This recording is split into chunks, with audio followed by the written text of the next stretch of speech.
Hello, all hyperlinkers, and welcome back to Etheria Restart. And today, we're going to be diving into the wild and woolly world of upgrading characters. You see our main character here? He's currently upgrading characters, and he doesn't have a goddamn clue what he's doing. Look at that expression. He's confused. He gave up. He totally gave up. He would need this video, because we are going to talk about the odds and ends of building your characters. Because admittedly, there's a lot. There is a lot involved when it comes to actually building these characters. So we're going to talk about it. We're going to break it all down in one delicious video for all of you to enjoy. And I had to turn on my volume there because Heinrich, I love your voice, man, but you are loud. I got that volume up. That's why we do sound mixing. So there's a lot of factors involved in this. A lot of factors.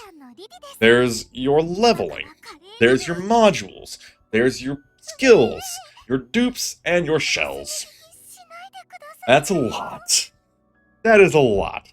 So we're going to talk about it in order of importance. The first order is just leveling the dang character up. No matter, you can put the best gear on them, and if they're only a level 1, they're not going to take you too far. So, on the details page here, you have this level up section. These 3 items are what you use to actually level your characters up. Especially in the early game, these are pretty plentiful, actually. Then you just get the little slider up, hit upgrade, bam. You've officially made your character stronger. It'll increase their HP, their attack, their defense, and sometimes their speed depending on certain breakpoints. Pretty simple. At the beginning of the game, you're going to get a lot of those, so you're going to have to choose wisely who to put them into. I would personally recommend Leanne here. Do not be deceived by the fact that she's a free-to-play SSR. She is, frankly, a character that I'm even using still to this day. She is great. But anyways, back to what we were talking about here. The way to get books normally after, like, you know, your story and your achievements and stuff like that, you go to your challenges and go to investigation. I actually just completed some investigations. So if we go to there, these missions will unlock as you do the story. Thankfully, of all the challenges in this game, this one's actually pretty easy. No matter what, if you're able to get through the story mission, you'll probably get through this with relative ease. All that to say, this is how you get your level up materials. There's nothing crazy, no modifiers. You just jump in, chuck your units in, win the fight, get your rewards, rinse, and repeat. Coincidentally, this also gives you some shadow blueprints. The shadow blueprints are actually used to raise the level cap of your character. So if we take a look here at the star upgrades, you can actually use these shadow blueprints to increase their level cap. I'm not going to do it right now because I'm actually saving these for Lily. But effectively, what that will do is it will actually put your level back down to level 1. Don't be confused by that. Don't be like, oh, well, that's wasteful. No. It does not reduce your stats. That's the biggie. When you do your star upgrade, it will put you back at level 1, but it will actually increase your stats even more than they already are. As you can see here, it'll increase your HP, attack, defense, and speed. Speed arguably being the most important, depending on the character at least. So, do not be freaked out when you see the decrease to level 1, because once you get that 6th star, that means you can take it all the way back up to level 50. That is important, especially for the big bosses and for PvP if you choose to torture yourself with that. So, that is your levels. The next most important thing I'm going to say is probably your shell. Probably your shell, because this is kind of like the weapon of your character. If you play Genshin or Honkai Star Rail or frankly any game in this vein, this is effectively your weapon. Last time I checked, my weapon isn't usually a teddy bear, but you know what? This teddy bear has a bazooka, so I won't question it. What this is an item that you can equip that you do get from the challenges. Again, if we take a look at challenges, that is in the Grim Pursuit. These are bosses that you will fight in order to get these shells, and as you do get higher up, you will be able to get the higher rarity shells. The highest rarity being red, of course. So, what the shells are basically your weapon, and these weapons, these shells, come with their own skills.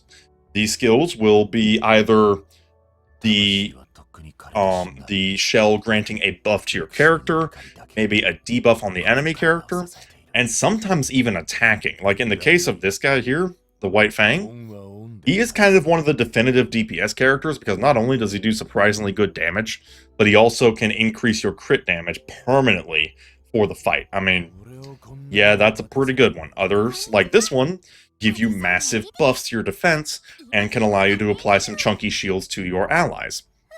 You will get these... Okay, Lily, calm down. Calm down, it's okay. As you're getting these shells leveled up, you're going to hit these breakpoints here every time you reach kind of the end of a star. When you hit level 20, or level 10, level 20, level 30, and level 40. When you hit level 10, you need to actually combine more of the same shell to increase the level cap and increase their stats. Note that unlike your character, this will not reset the leveling of the shell. So like for example, to get the level cap increased to level 30, I need 2 more of this guy. I have 1, but I need 1 more in order to get that cap and those stats raised. Every time you get a star, you get a passive effect. So these are 3 effects that are kind of like substats. And each slot is very specific. Passive 1 is basically just a raw stat boost. Passive 2 gives some stats or some other miscellaneous modifiers like increasing speed, increasing your effect accuracy, shields, healing, stuff like that. Often it's going to be either the speed, the crit, or the crit damage that you're going to go for, more often than not.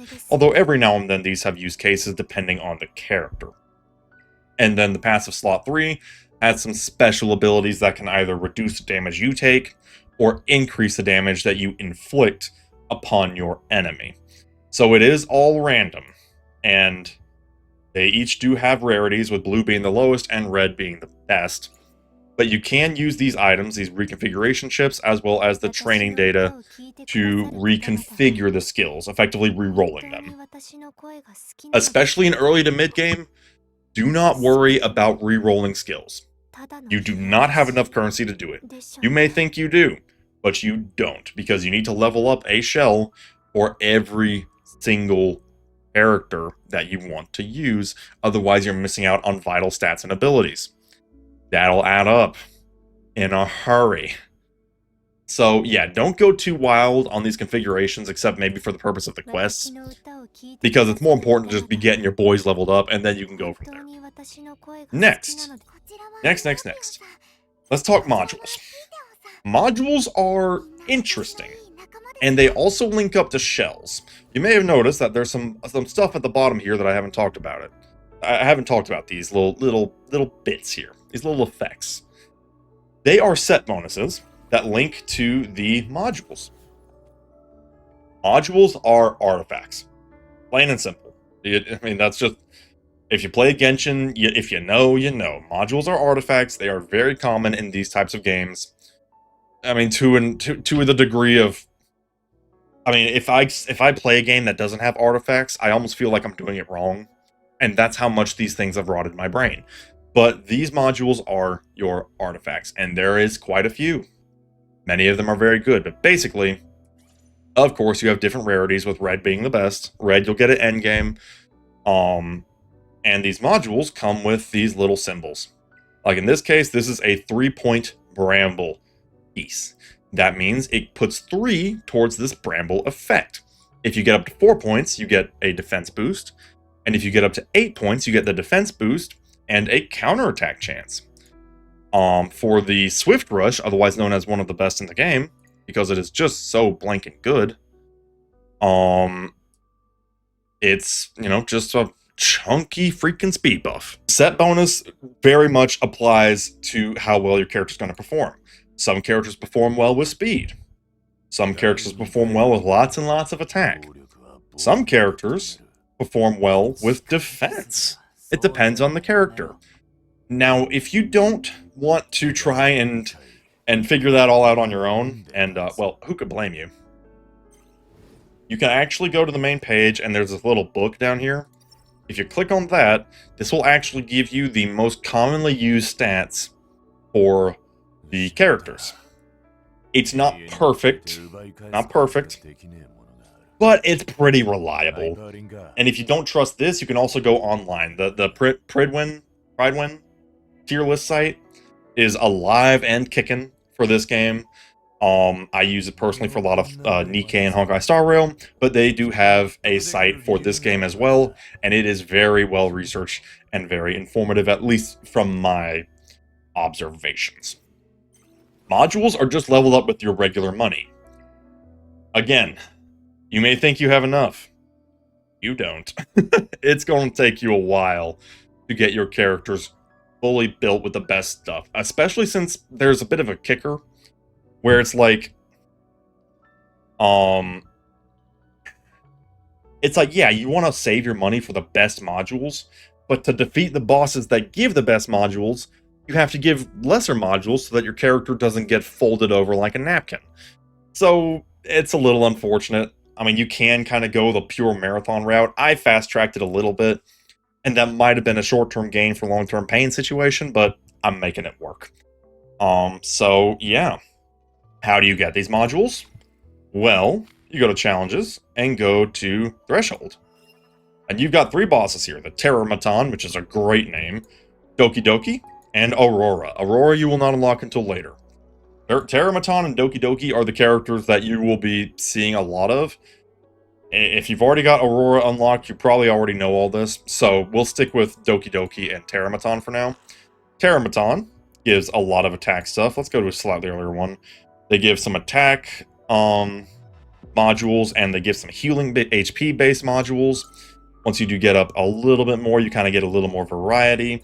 And then if we go to Doki Doki here, you're looking at the all-important speed modules, a little bit of attack, and also some defense. And then with all of them, once you get to kind of the higher difficulties, you kind of unlock some additional sets to spice things up a little bit. Little hot tip here, if you're having a hard time, you can actually go to this little book in the top right, click on that, and you can see the teams that other people have used for each difficulty. So like, let's say you're stuck on Nightmare 3, you can kind of look at this and be like, okay, this is some of the most used characters. Maybe you want to build like a Diding or a Kloss, or, you know, or like maybe get your Dynas built up. This can kind of point you in the right direction of the characters that you want to build. And like I alluded to before, it's important to make sure that your shell is more or less in sync with your module, at least enough to make it work. It doesn't have to be perfect. You don't have to totally min-max it if you don't want to, but it can really help you and boost your stats if you kind of create a little bit of synergy between the shell and the module abilities that you have going on. So, that is leveling up, shells, and modules. There's one more thing, and this is probably the thing I like the least, because it is an eternal grind. Skills. Now, if you're a Genshin player, you might look at this and be like, oh, skills. I know leveling up skills. No, you don't. No, you don't. Because here's the kicker. To get your skill leveled up, you require these lattices. The perfect lattices in particular are really mother-loving rare. They are a very highly exclusive reward, to the point of being almost non-existent until you start kind of getting into the game and like really getting into the late game stuff. They are rare. They are really rare. So here's the kicker with this. You'll get your first little levels, little stats, that's easy, and then you're going to get stun locked by this. Choose wisely who you build, because it's a commitment. It's a commitment and a half. Me personally, I would once again recommend Leanne. She is a free character, and she hits like an actual truck. But at the end of the day, build the character that you're using regularly. Build your best. My best currently is Messiah here. I've got his AoE maxed out, and he pretty much just deletes anything that's not a boss. It's quite handy. So you have to choose wisely. Now, an important thing to note is SR characters do not use that item. They actually use something different. If we take a look at Dieting here, we go to his modules, or not modules, his process, or prowess. Holy crap, I can't speak. And we take a look at his skills. Level 2 uses the Evolution Lattice. Dramatically easier to get. Dramatically. It's like, you'll get 20 of these for every 1 gold. And, reminder that each level requires a Lattice. For regular SRs, it's great. And thankfully, unlike a lot of games, SRs in this game, a lot of them are actually pretty solid. Dieting here has got the single highest burst damage in the entire game, basically. Valerian over here, otherwise known as Short Hair Akron, is one of the best medics in the game. Like, seriously, some of these SRs are really freaking good. There is, of course, the risk that power creep will kill them sooner or later. But, I mean, hey, if it's a character you can build on a budget, yeah, especially if they're so good. You might have even noticed from Terramaton, from the challenges, we take a look at his highest difficulty, that being Inferno, nearly impossible. Almost all, if not all, of the top players have Dieting, an SR character. Some of them even have Dinah here. Do not underestimate a good SR, because you know what? They can really save your butt, and more importantly, save your resources. So, take that how you will. I would not prioritize the skills, because quite frankly, a character can often work really good even at skill level 1. And good thing too, because often you don't have a choice. But when you do get your best leveled up, like in my case, I gave Messiah some love here. It does help. I'm not going to deny. And there are a couple characters who do kind of rely on their skill ups to use, which is a little unfortunate, but some you can get away with. Again, Pridwin, I believe that's how it's the tier list site online, can give you a little bit of knowledge on that one, on who to prioritize. I might do a video on that at some point, but frankly, I don't know each character enough myself to make a judgment on that. Just know that you probably want to save your skill stuff for your best characters, your single best, and do not be afraid or ashamed to utilize a good SR character. Because even the default characters can actually take you a long way. Not gonna lie, they help out a lot.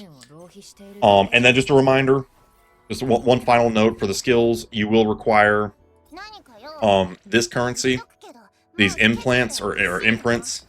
If you go to challenges and go to GP Outpost, that is the source for those implants, with each section giving the specific color that you need: red, blue, green, purple, and yellow. All that good stuff. So yeah, it's a lot. Let's not sugarcoat this truth. It's a lot.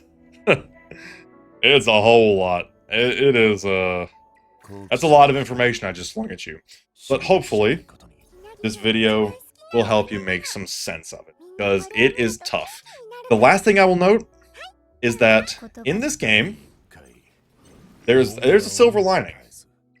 Duplicates, constellations if you're a Genshin player, are one small step away from worthless. If you play Genshin, a duplicate will often unlock a perk for your existing ability. If you're a Honkai Star Rail player, some characters just straight up aren't usable without at least an E2. Which means you gotta summon like 3 freaking characters. This game? Modest stat boosts. Increases your attack by a small percentage. Crit rate, which is not as strict on this game. Modest. And then a slight increase to damage dealt. It's okay, but not massive. You do not need duplicates. Which means that this Doki Doki is really freaking hurting me right now. But, we're not going to worry about that. We'll build her eventually. So, if there's one good thing I can say about this game, and there's a lot of good stuff, you don't need duplicates, you do not need to wail out to get maximum enjoyment from this game, and more importantly, near maximum power. from this game. So, yeah, that is all we have for today. Let me know if this video did help you out. Let me know your own thoughts and tips down in the comments below, and we shall see you next time. Have a good one.